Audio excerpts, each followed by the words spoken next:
Leena, welcome to the GSB. Delighted to be here in a room full of bright, enthusiastic people. What can be better? And I must say, I'm really happy to be here with my family. My husband and both my boys are here. I'm pretty sure they never watch any of the links I send them, so this is true captive audience. I want to make it count. And I'm very happy to have members of Team Chanel here with me. So great to have the full Team Chanel and family support here. Well, I know the GSB is happy to have all of you and Leena, you here today as well. I think it's safe to say everyone here knows Chanel, and today we are excited to get to know you. Yes. And when I think about your journey, the first thing that comes to mind is, well, the word first. You were part of the first batch of girls to graduate from your hometown high school. You were the first woman in your family to pursue a higher education in engineering. The first woman to work the night shift on a factory floor at Hindustan Unilever, and it keeps going. The first and youngest female leader of global HR at Unilever. And the first woman of color to lead a luxury major brand, and specifically the first Indian global CEO of Chanel. And arguably the most exciting, your first view from the top. Yes. Definitely. Leena, it's so inspirational to see all these firsts, especially knowing the challenges that can come with it. You've talked about how you've been underestimated in the past, sometimes felt like an outsider. I know many of us here at the GSB have felt that. How have you dealt with that across your career?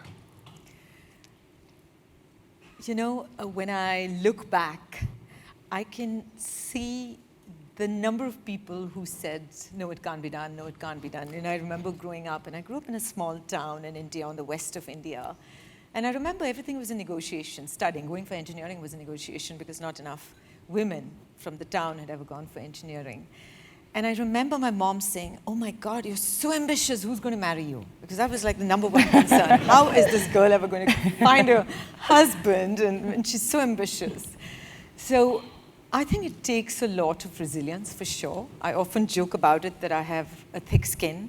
I know I met some founders this morning who were saying, it's so hard, you're too pretty, it's tough. You're tough, you're tough, then you're too tough. As a woman, managing this line of liking, respecting, getting admiration, but not too much, being liked, but not too much, being respected, but not too much, is such a difficult one.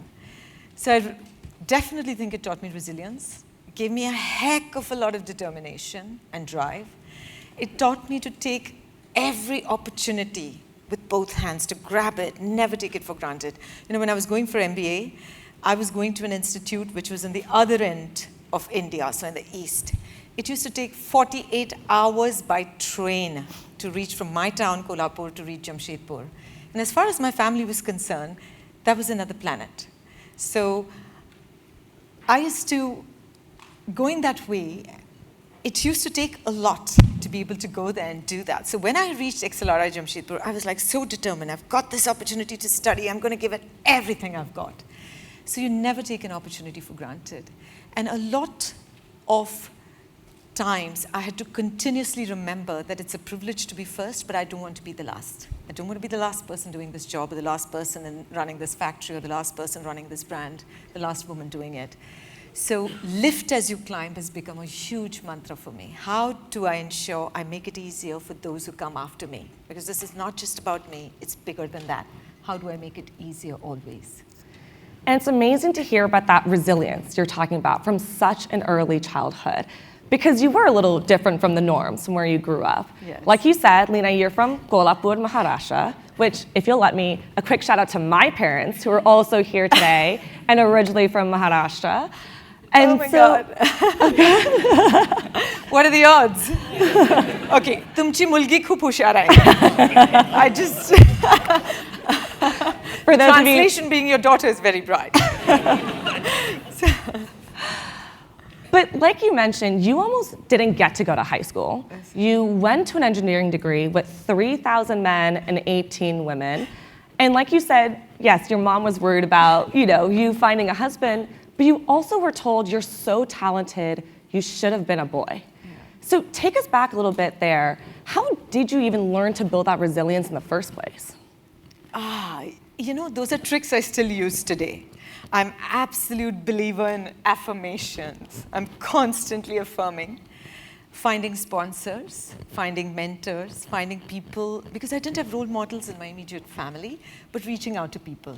I remember there was a newspaper article about, the state topper. There was an article about him. I just reached out to him and said, hey, how did you do this? What are your techniques for studying? And he was kind and generous enough to spend time with me. And it became something that he invested in as well. How do you do? Are you using the techniques? Is it working for you? So somewhere, I think deep down, I felt that if you're committed and you have deep intent, you will figure out a way. Because somebody has figured out a way. And if you are humble enough to reach out to them, you will figure out a way. So that's something that stayed with me. A huge love for learning. I love learning new things. Right now, of course, learning French is difficult. Très difficile. But, continuously learning, curiosity, being humble, and always saying, I don't know, I want to find out how to do it. That's helped. But I was so hungry when I met people who were doing something interesting. I would say, hey, can you spend some time with me? Can you have coffee with me? Can you do this with me? I was always reaching out to people, anybody who inspired me all the time. And yes, it got easier. I mean, Kumar has been a huge rock and anchor for me. One of the stories I must tell you, I was traveling this 48-hour journey, and my father was a big sponsor for my education. He said, I will educate you, but I can't promise that you will have a career, because I don't know if my attitudes are going to change, mindset is going to change. I can't change the world around you, but I'll educate you. And he said, you're going to go so far away, I will send you on the promise that you will marry the man I choose for you to marry before you turn 23. Okay, and I thought, okay, whatever, let me just sign up for this. Let me just get going on that train. I thought, 2 years is a long time to come back and negotiate with him, and, fine. But he didn't forget, and I was working in Unilever as a management trainee. And I turned 23 on my birthday. He called up and he said, I have someone I want you to meet. I said, you must be kidding me. I'm not meeting anybody. I'm now this, newly flourishing MBA. I know better. I'm not doing this. And he insisted. He said, a promise is a promise. You said you'd go to Accelera if I, chose the man you'd marry. And I met my husband. I met him, and we had coffee, and I said yes in 30 minutes, believe it or not. And we've been married for 30 years. Amazing. So it's been great to have the support system of your family. That's so important to keep going, to have the courage. And I do think that learning to embrace failure was important for me early on. Truly not dreading failure. I know it's easy to say, but genuinely, when you fail, take a moment to say, oh my God, this has been such a huge learning experience. When I fail, I'm disappointed. I cry easily. I go to the loo, I cry, I'm done. It's all done. It's over. It's a fresh day. Get out there. Put on my, good face, get out. But failures have taught me so much more. And the beauty is once you embrace failure, you can take risks. Because once you've learned to embrace failure, you know you can do it. You can dust yourself up, get up again. You get more audacious and more risk-taking. Well, one of those risks that you took was after getting your engineering degree, you wanted to go against the grain a little bit again and shift into human resources. Can you tell us a little bit about that decision and what made you make that shift? I did engineering. I worked as an engineer. I didn't enjoy it as much. I'm not allowed to say I'm a lousy engineer because the founders I met this morning who are in the audience, and thank you, StartX founders, told me, no, you can't say that because that doesn't make women aspire for as much technical careers. We're technical, we're fashion, we rock the world, we're everything. I didn't enjoy coding as much, and I wanted to do my management studies. I did management studies, and somehow I felt that I was more drawn towards things that engaged people, that felt, skills to motivate, inspire, galvanize people. It just felt it came more naturally to me. But to be honest, I wasn't 100% sure. Joined Unilever as a management trainee, worked ground up, did sales, marketing, factory, worked in supply chain, worked in production, worked across the spectrum of jobs. And I felt that no matter what job I did, my greatest gift was being able to know the people.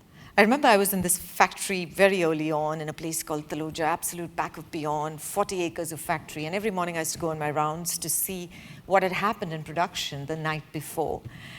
And of course the logbooks were there, but I found that by just listening to the people who'd run the machines, who'd be in the, created the glycerine plant or the fine chemicals unit, if I talked to them about what had happened and really deeply listened, without any judgment, without putting my own stuff in there, without any arrogance, I would learn so much more than what was written in the logbook.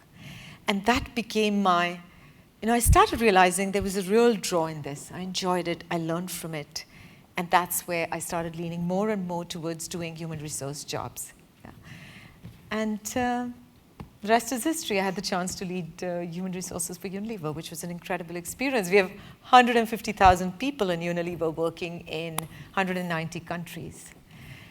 So yes, that was a lot of people to learn how to inspire, galvanize, work with.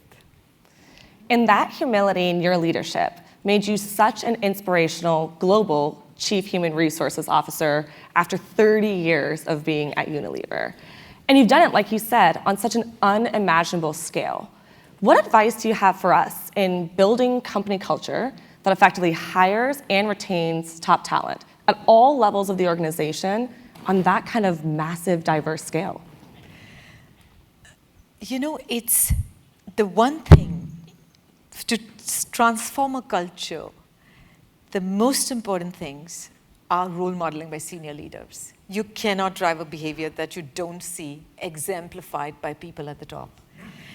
So that's a big one to invest in. If you want to transform culture, leaders have to walk the talk. They have to do what they say what they do, every single day, consistently, no exceptions.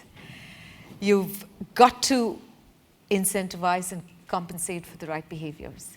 So driving culture starts in many ways from knowing what drives people in the company and having a shared purpose and meaning in what you do. Yeah.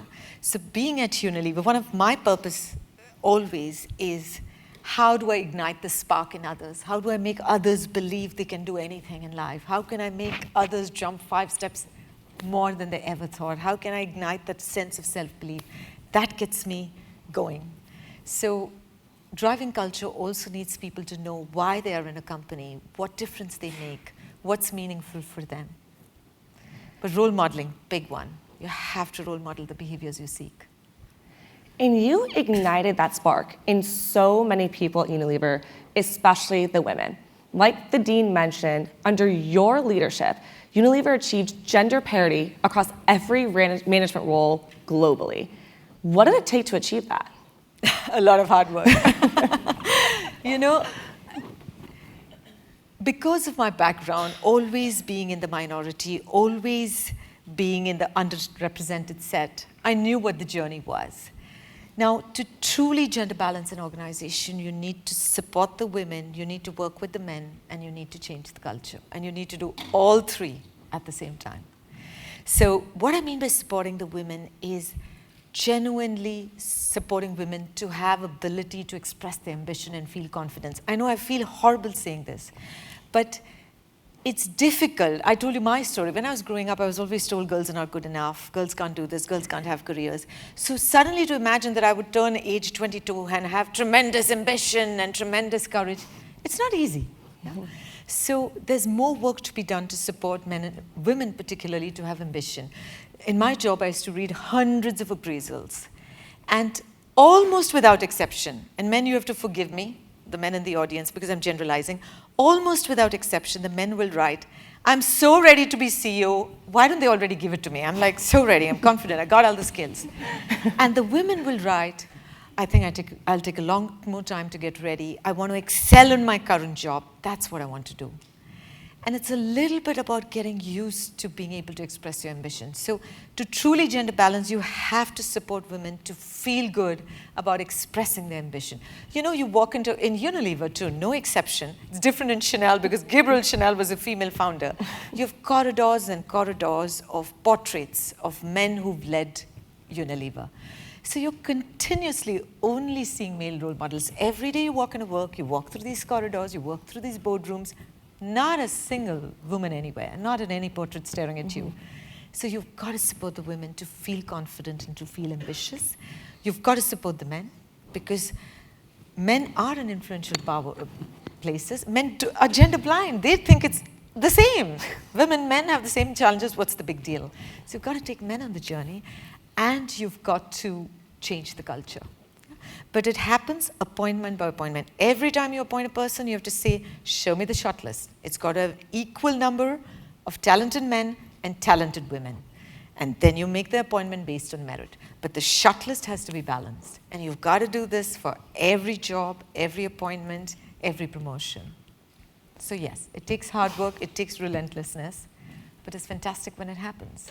And it's fantastic to us see that you've done that on such a big scale. I think it's inspirational for everybody else who's going to be leading organizations. Now, Leena, after 30 years, Unilever is kind of like your family. Yes. You're comfortable, you're successful, you could have stayed there for the rest of your career. But then you get a call from Chanel. Bring us into that moment. Oh my God. What was going on in your mind and how did you know, that was Here I am, totally in love with Unilever. 30 years, family, friends.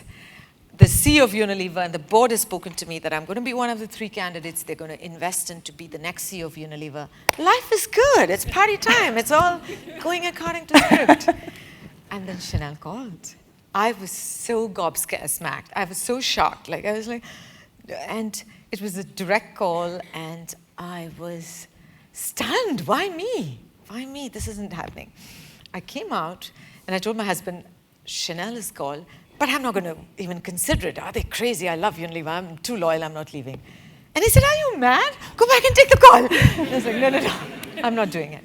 And genuinely, it took me 9 months to say yes. It was almost as much time to have a baby because I just couldn't say goodbye to Unilever. I felt such a sense of loyalty. At one point, I was sobbing so much. At all my farewells, I had like tissue boxes next to me. And again, my husband was like, honey, it's not a divorce. You're just joining another company. Like thousands of people do it every day. Get a grip. You know. But it was so compelling. How can I not join Chanel? I mean, it's the most iconic brand. It is the most followed brand on all Western media platforms put together. Imagine the influence and impact. By a legendary founder, Gabrielle Chanel, 100 years ago, created trousers, crossbody bags so that women could ride horses, ride bikes. I mean, it was just so much. The variety of the job. One morning it's fashion, and we have 10 collections a year. It's relentless, and it goes like this. The next day, I mean, we are the world's largest fragrance maker. We are the 2nd largest makeup maker in the world. We make watches. We make jewelry. Every day is a new thing. It was like running so many different companies within one. And the values of our house, integrity, independence, audacity. So it's so compelling. And luxury sector is so dynamic. It's $370 billion today, and personal goods luxury market has tripled in the last 20 years. So it's an exciting sector. Gen Z engages with the sector. 30% of luxury consumers by 2030 are Gen Z. So exciting sector, beautiful brand. It was hard to say no. So that was the moment. But yeah, I'm so glad. I've completely fallen in love with Chanel. I'm like everybody else in Chanel. We spend the first 3 minutes of every meeting admiring each other's clothes. Oh, which collection? Oh, spring, summer 2024. Oh, really? And the shoes? No, they're from the fall, winter 2023. Okay, that's great. We have such a fun moment. I've become totally into Chanel. It's a dream job. It's everything I hoped for and more. It's everything I dreamt of and more. I love Unilever, but that's the past now. I love you, Unilever, but I'm all Chanel now. Heart, mind, body, soul, all Chanel.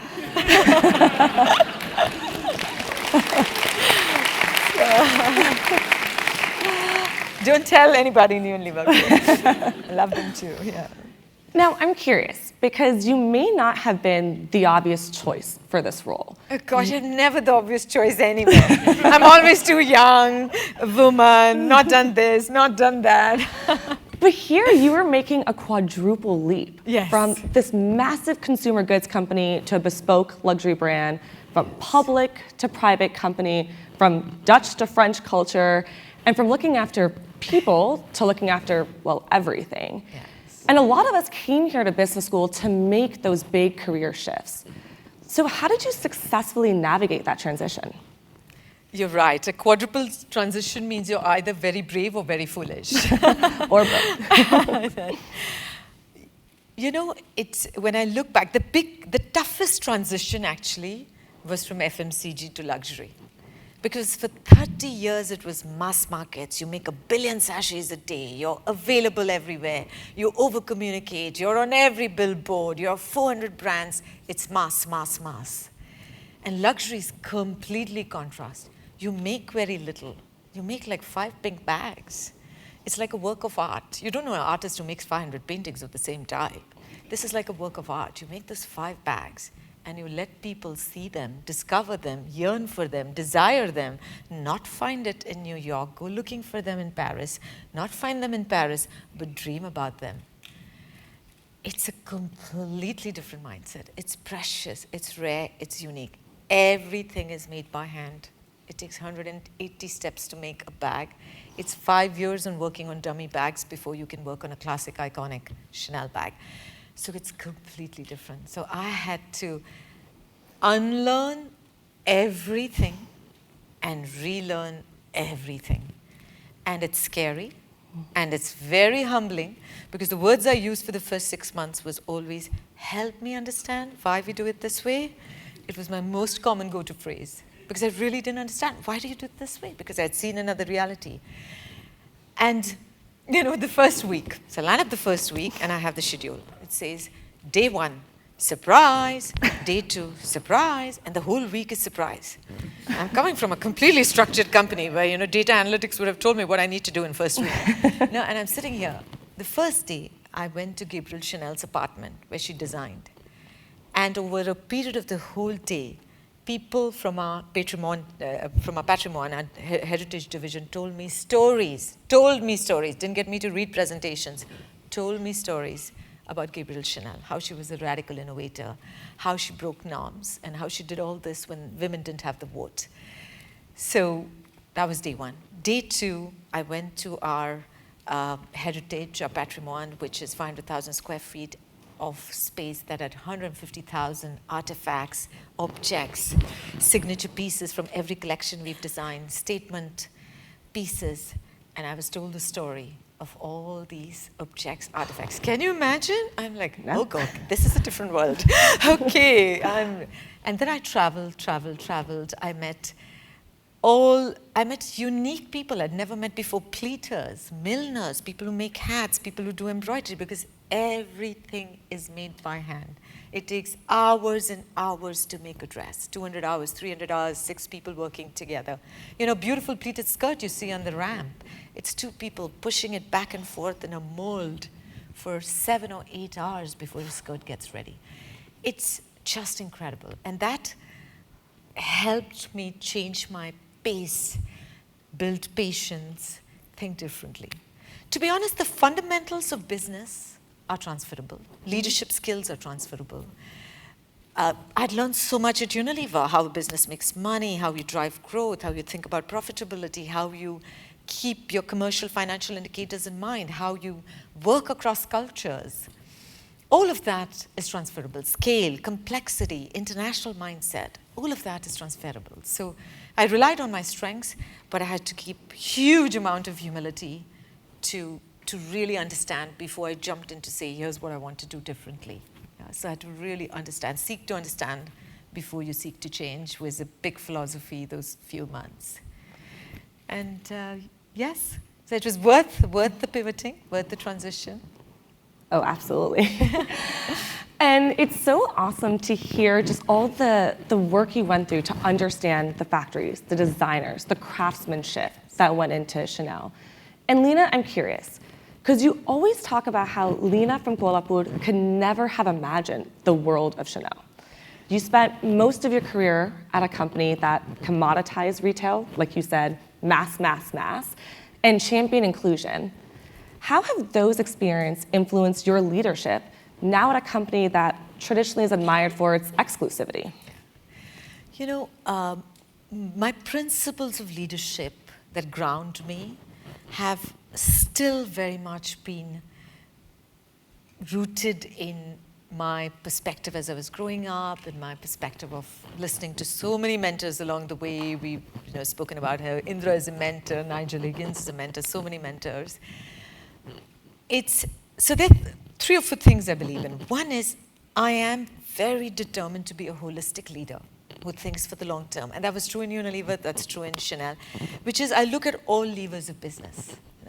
Brand, are we building our brand? Clients, are our clients truly happy? Are people truly happy to work at Chanel? Sustainability, are we doing what's right for the planet? Planet, nature, business has to thrive together. That's one of my fundamental beliefs. And are we then having the financial results that matter? So thinking holistically across all aspects. I mean, the beauty about Chanel is we pay only 20% of our annual bonus on financial results. 80% is on how you build the brand, how you make the world a better place, how you look after people in the business. So it was fantastic. It was a true marriage of minds, me and Chanel. So holistic, that's not changed. The second hallmark of my leadership, which I hope that's what people say, is that I truly believe in benevolence, in kindness, in compassion, in empathy. I mean, you've got to do tough things in business, but doing it compassionately is very important to me. Doing it properly, doing it keeping the person in mind. I mean, I'm very particular. If I'm in a meeting, I want to listen to every voice because I truly believe in collective intelligence. I believe everyone's voice matters, not just the ones who speak loudly. You've got to listen to every voice. Diverse perspectives matter to me. It's also, I love knowing people. I know everybody's names and faces. 37,000, I'm not done yet. I'm probably at 20,000. But my team will tell you, I know everyone's names and faces. If you've told me a story of your life, I will know it. I will never, ever forget it. I will respect what you bring, your values, your beliefs. So that's very important for me. And we don't hear this enough in business. I mean, people don't care for compassionate, empathetic leaders. We don't see enough role models like that. So for me, it really matters that I set a brand of leadership that's about compassion, empathy. Do the tough things, do it decisively, but do it with compassion. Do it keeping the human being at the end of it, who's impacted by your decisions, in mind. So those principles haven't changed. And the third thing is always being future fit, listening, looking outside. I'm very curious. I'm always taking my team to Seattle, Silicon Valley, talking to different companies. And like I said, I had breakfast this morning talking to some amazing female founders from StartX. I'm always curious. I want to learn. I want to be future fit. I want to be curious. So those things haven't changed, and and they will continue. Which is amazing to hear. And thinking about looking to the future, there's a new generation of consumers with slightly different preferences. There's a lot more value in individualism, personal expression. Customers, like you said, are looking to sustainability. They want ethically sourced products. How is Chanel adapting its strategy and maybe even its product line to engage these new consumers? As I said, Gen Z is 30% of luxury consumers. Not right now, but going to be by 2030. But right now itself, it's one of the fastest growing trajectories. And they buy luxury because they buy because they know it lasts. Yeah. I want you to buy a Chanel product and I want you to keep it and cherish it. Keep that bag forever, for generations. Hand it over to your daughter-in-laws, etc. It's the memories that count. So they buy with a buy less mindset. They buy with a buy to invest mindset. So for me, sustainability is a non-negotiable in luxury. You make less, you allow it to restore for longer, you keep the life cycle for long, and that's genuinely a principle of sustainability. But we have set what we call a Chanel sustainability ambition in place. We are one of the few luxury brands, I think we're among 2 luxury brands that has set a net zero 2040 commitment. So we are really serious about reducing our carbon emissions. We invest in circularity. So we are in restoration of our products for long. We create a lot of upcycled products. All our staff uniforms are made from upcycled Chanel products. We believe in dignity and opportunity for everybody working in our value chain. We are doing a lot to promote the autonomy of women and girls everywhere. So we are taking sustainability very seriously. We are accelerating the journey. We want to be a role model in the luxury sector. We want everyone to look at Chanel and say, whoa, they're the people who've got sustainability right and are doing it in an exemplary way. And part of what you just talked about is lifting women from their positions and giving them more opportunity. Can you tell us more about the work the foundation's doing? Yeah. Chanel Foundation is one of the world's largest philanthropic organizations working to support women and girls to shape their own destiny. I mean, hardly anyone knows about it. Everyone knows the brand. Nobody knows about the philanthropic organization that sits within Chanel. We do almost 200 or 300 projects, about 237 to be exact, across 57 countries, where we do work to support women at grassroots level for safety, for social and economic autonomy, and for women fighting climate change and climate resilience. For example, in Afghanistan, we support Radio Begum, which is a channel where girls don't go to school, so girls between 11 to 17 get to listen to school lessons. So we do that. I believe business has resources, has power, has influence. We've got to make a difference to the world. In India, for example, we have the Green Brigade, which is thousands of women who are saving and restoring mangroves, because that provides the first shield against natural soil erosion. So women at the front end of climate resilience. So through our work on philanthropy, we support women who are fighting climate change across the world. So I truly believe when women thrive, the world thrives. So we've got to do more. And all the men in the audience, you're important too, please. Chanel cares about you as well.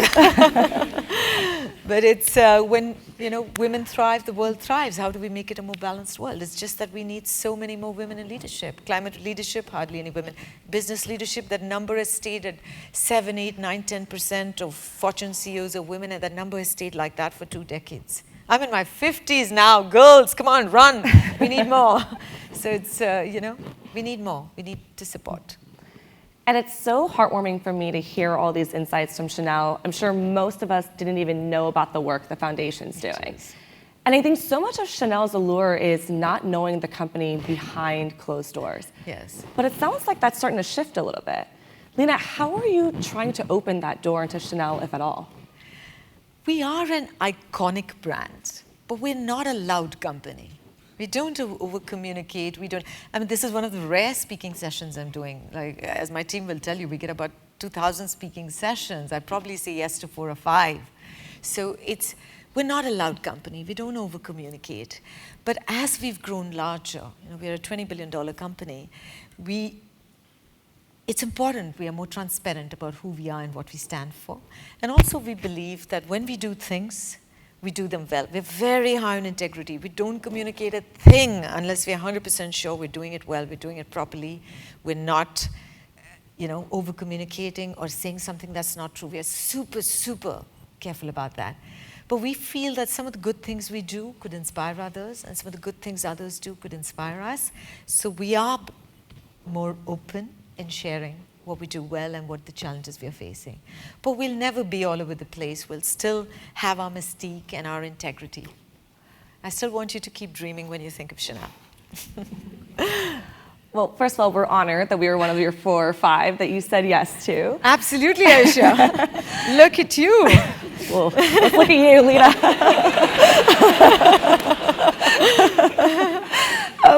But it's amazing that you're letting us in. So, Leena, if you achieved your vision, where is Chanel in 10 years? I'd love Chanel to continue to be a beacon of inspiration for the next 100 years. Genuinely, today, 100 years on from when Gabrielle Chanel did all the things for freedom of movement for women. It seems simple, but to liberate women from corsets. And it seems simple. And to use jersey material for women, which is never used. Things like that. To take the black dress, which is only used for funerals, and make it easy for anyone to wear it anywhere. And I'm symbolizing it today. For anything, good, bad, or ugly. And to do that 100 years ago, when women didn't have the vote, nobody had equality of any sense. And today we stand and we thank her for doing that. And I want 100 years from now for men and women to say, wow, those people in Chanel in 2024 really knew what they were doing because they've changed our lives today. So I want us to be a beacon of inspiration for the next 100 years. And I know we'll do that if we have a positive impact in the world and we are constantly looking at what's next and staying ahead of it. And if we continue to invest in human beings, human creation, human relations, these human skills that we have, which increasingly in a world of AI people forget, but this human, deeply savoir-faire, craftsmanship, uniquely human things. If we keep doing that, we will be a beacon of inspiration 100 years from now. That's my vision for Chanel. And we can't wait to see that vision come true. Leena, I have one more question for you before we open up for audience Q&A. It's one they're asking all of our speakers this year. Yes. So our theme is leaving your mark. Oh. I know, thank you. Yeah. So Leena. Big words. So Leena, how would you like to be remembered? There are a couple of things here. One thing I truly believe in is people never remember what you said, what you did. Even if you're not going to remember anything I said, maybe 3 days later, 5 days later, it's all going to go off. But people remember how you made them feel. That's something that's always in my mind. I always think about that. What do I want people to feel? What do I want people to take away in terms of how they felt? So that's one thought in my mind. And the other is my 11-year-old self cycling through the dusty lanes. I was largely barefoot a lot of times, believe me.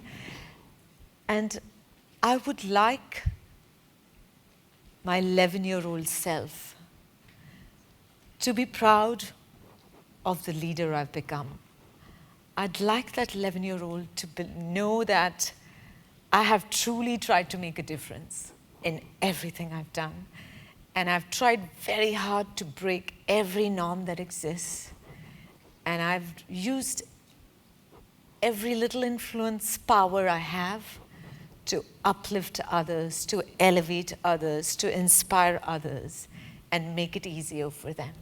And I hope she is proud of who I've become. Wow, just heartwarming. Thanks so much for sharing all of these amazing insights with us. So you're the first of many positions, right? And you spoke about embracing failure. So how do you balance the need to embrace failure with the pressure of succeeding as the first in some of these positions? Yeah, it's such a great question. I feel it all the time. When I fail, I feel like I've let down an entire race. Or I've let down all women everywhere. Or I've let down all Indians. It is a pressure I carry and I feel, for sure. For sure, I carry and feel that pressure. You know, your success gets amplified and your failures get amplified, and how? The one thing, you know, I've put little practices always to help me get through those moments. One of the things I do a lot is I journal. I definitely write 3 things that make me grateful every single night. I've tried to inspire my boys to do it, haven't succeeded. And during the teenage years, they said, we're not grateful for anything in our lives, so what are we going to write? So, you know, they go through those phases. So it was, 3 things that helps. When I was taking Chanel, you know, you do have some self-doubt. Oh God, the whole world is saying, she's not the obvious choice. Why are they bringing her? She doesn't understand luxury. She doesn't understand fashion. You know, she's from India. Like, God, what are they thinking? She's not even French. She can barely speak French. So you hear these voices. So another thing I do is I journal a lot. Like I wrote down an essay saying why I am the right person at the right time, in the right context to lead Chanel. And here are the 10 reasons why. You know, so I do things like that to help me cope with the pressure. But community, talking to my family, building a sisterhood, cheering others, getting others to cheer for me, listening to mentors who give you perspective. I have a mentor I have breakfast every 6 months with, Nigel Higgins, and he's like, you know, you haven't failed. Something you tried failed. That doesn't make you a failure. Come on, look at it differently. So it's it's nice to do that, have different, go for a long walk, have a good cry, it always works. Get it over with, then you can get on to the next thing. Yeah. Talking to my husband, going for long walks, all of that. But you feel the pressure. I'm not saying you don't, you do feel the pressure. I would be not honest if I told it's all very easy, you walk in, no, you feel the pressure. You feel the pressure of having to succeed, not for you, but for many others. Hi, thank you so much for being here today. Delighted to be here. Thanks for being here. I'm Dora, I'm an MBA 1, and I'm curious. So currently the luxury market as a whole has been experiencing a softening. Yes. So Dior, Louis Vuitton, Gucci have all had some slight dips in their sales, while Chanel has been very successful. I'm curious, amid the current conditions of the luxury market, what Chanel is doing to differentiate itself and maintain its success. Thank you. In luxury, you never look at competition. You're making a work of art. It's not comparable. You want people to dream and yearn for it. But to your question, yes, market forces are challenging for many sectors, including luxury. But you know, one of the beauty of being independent and private is that I can keep such a long-term mindset. I'm off the treadmill of every quarter having to show results, and I was in Unilever, I've seen that squeeze. You've got to find the answers. Every quarter some investor is going to ask you a question. It's beautiful being in a long-term company where you're thinking 100 years. There are not that many CEOs that can say we're thinking 100 years out. You know, they have got to think next quarter and the quarter after. So to me, yes, there'll be fluctuations, there'll be some ebbs and flows, but if you stay focused on the long term, you stay focused on the brand, building the strength of the brand, the desirability of the brand, you stay focused on creating a fantastic luxury experience for your clients. You know, we don't do e-commerce. This is the 21st century. We don't do e-commerce. We only, for fashion and watches and fine jewelry, you have to go to our stores and spend a moment with our fashion advisor to learn the story of what you're buying and why you would like to buy. So if you focus on brand, clients, people, and keeping the long-term perspective, the results will follow. Yeah. We've been here 100 years. We've seen more downturns than I can count. We've seen recessions. We've seen many things. But staying focused on doing the right things for the long term make a difference. Yeah. Yeah. Hi, good afternoon. I'm David. I'm from China, and grew up in a household where my mom loves Chanel, and I've seen oh my God, she has great taste. She has fantastic taste. Thank you. Those black and white iconic boxes everywhere. You know, China, as we you know, must take a picture, and you must tell her that I Yes, appreciate her and admire her long distance. Absolutely. I love all of my I'll clients. let her know. She'll be so excited. So China has been such a growth engine in Yes. the past 20 years for a lot of the luxury houses, Yes. including Chanel. Mostly fueled by consumers like my mom, who's very avid in luxury. And as you know, in recent years, macroeconomy has slowed a little bit Yes. in that part of the world. It's been challenging for a lot of luxury brands. So Yes. how do you think about perhaps the future of the Chinese luxury consumers, since it's such a large market? And perhaps what are the, for the next 20 years, what are the next super growth market for Chanel? Yes. You know, China is a very, very good market for luxury for now and for the future, because China's sophistication and understanding of luxury is very good. So I'm a believer in China. Yes, there'll be some short-term ebbs and flows, but long-term, it's still a growth market for luxury. I mean, when China grows at 5% and we're all disappointed. I mean, many markets, I mean, I live in Europe most of the time. Many markets would be lucky if they saw some of that growth. So I continue to be a believer in China. We're not slowing down on any of our investments in China. We're opening stores across the country. We continue to invest in a great range for China. We're continuing to invest in hiring the right people, building leadership for China. So I'm a long-term believer. So you have to keep a long-term perspective. Yes, 12 months, 18 months, 24 months, 3 years, who knows? Nobody can really read how quickly a market comes back or doesn't. But staying invested in the long term, I'm a believer in China. I do think in the next few years, India will be a market to contend with, for sure. Luxury in India is growing up. Luxury believes in heritage, craftsmanship. India believes in luxury, craftsmanship, heritage. So that's going to be promising. Mexico is coming up. Southeast Asian markets are coming up. So yeah, there are a lot more markets which are waking up to luxury. Yeah. We are in 141 markets, but there are a lot more I'd love to go to. Yeah. Hi, Leena. I'm here. I'm Xingyi. I'm MBA 1. Thank you so much for being here. You're an incredible role model, and I love your motto, lift as you climb. I was wondering if you can share a story about a mentor that had a major impact on you, and if you can also give us some advice on how to help others as we climb. Oh my God, I've had so many mentors. You know, I was always reaching out to people. When I was doing my job at Unilever, if I had any project or initiative to lead, you know, I would create the obvious list of people you need to meet because you've got to make your project successful. But then I'd draw a list of 10 or 20 people who inspired me. And I would say, hey, will you talk to me about this project? Just because I wanted to get to know them. Yeah? So I'm a huge believer in having this mentoring support. I remember when Chanel called and I was like, no, I don't want to go. I love Unilever. No, I'm not going to take this. I called Indra and I told her that the first question I had when Chanel called was, why me? Why is Chanel looking at me? And she was so cross. She said, never say that again. What is this? Why me? They're approaching you. You didn't go looking for them. You didn't write a resume and say, have the confidence. If they've come looking for you, it's because they see stuff in you that's right and ready for them. So that was an important wake-up moment, you know, instead of underplaying what I have, being conscious of the strengths that I bring, that others could see it and I couldn't see it myself. So many stories like that. Paul Pullman, who's CEO of Unilever, and huge influence on me to always think about the planet and nature when you think about business. You can't do business and have a dying planet. You've got to find a way to integrate that thinking into everything you do. Yeah. So yes. And today morning I was talking to the founders from StartX and they were really getting me to question, are we doing enough to support female founders? How hard it is for them to raise money?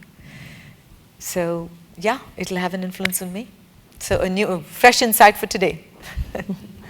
And this will be our last question. Oh no, I'm so happy to. Sorry, Leena. We should go for it. Hi, my name is Maria. I'm an MBA 1. Thank you for sharing your story with us today. As you mentioned, luxury brands have chosen not to often adopt e-commerce and other technology. How do you see Chanel adopting recent changes in AI and robotics, and do you see that impacting the broader luxury landscape? Thank you. See, AI is everywhere, you know, so, and it's going to be transformative in our world, so luxury has to engage with it, Chanel has to engage with it, as all others. In fact, we came as a team, our leadership team, and we traveled to Seattle in May. We met a whole lot of people. We've gone and visited Microsoft, Google, many of the startups in this area, spent time with ChatGPT, etc., because we want to learn. We want to understand how it impacts us. I do think that the number one thing in my mind is to keep the relentless focus on human creation. I don't want that ever to go. So ensuring that AI supports human creators in creation rather than take away what they bring so skillfully and masterfully is very much core to who we are at Chanel. We also are high on ethics and integrity, so we want to do it the right way. You know, it was funny, we were in Microsoft and we were playing around with ChatGPT on the premises and we were like, show us a picture of a senior leadership team from Chanel visiting Microsoft. It was all men in suits. This is Chanel. Yes, 76% of my organization is women. 96% of my clients are women. Female CEO. It was a 100% male team, not even in fashionable clothes. Like, come on. This is what you got to offer. This is what you got to offer ChatGPT. Come on. So it's so important that we keep the ethics and integrity of what we're doing with AI. And I constantly talk to my friends in tech, all the CEOs that you know, saying, come on, guys, you've got to make sure that you're integrating a humanistic way of thinking in AI. But like all others, we are getting our organization AI ready, which means doing all the hard work, like getting infrastructure systems, data governance, classification. Get your data ready for AI. You can't have any AI if you don't have all of those fundamentals in place. Like all others, we're doing a lot of experiments. What I call 1,000 flowers are blooming. We're trying little things for productivity, chatbots on Chanel.com. You know, we're trying a lot of things, like all others, for productivity. And I'm keeping focus on what truly needs to be scaled while keeping relentless focus on human creators being motivated and doing their best things, their best work, and their best. Freedom of creation is a very important value for us, giving our creators the freedom to do that. Leena, I know you want to answer more questions, but we're gonna do our last tradition here for View from the Top, our rapid fire. Oh my God. Don't worry, it won't be scary. Do you get bribed to ask difficult questions? So how does this go? I'm just gonna say 5 statements or quick questions, and you're gonna tell me the first thing that comes to your mind. Okay. Okay. Favorite city in India? Mumbai.